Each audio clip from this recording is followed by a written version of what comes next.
خدایا گفت شکایت دارم از ضعف قوت، از بی قوتی و تو شکایت میکنم.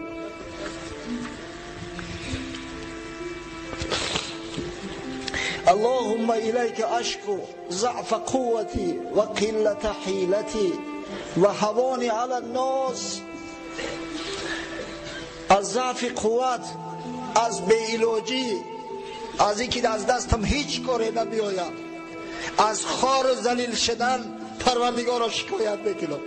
این چه حال زار است ای خدای بزرگ، ای خدای توانا، یا ارحم الراحمین، انت رب المستضعفین و انت ربی الی من تکلنی. ای پروردگاری که گم رحمت عالمی هستی، او پروردگاری همه همین مستضعفان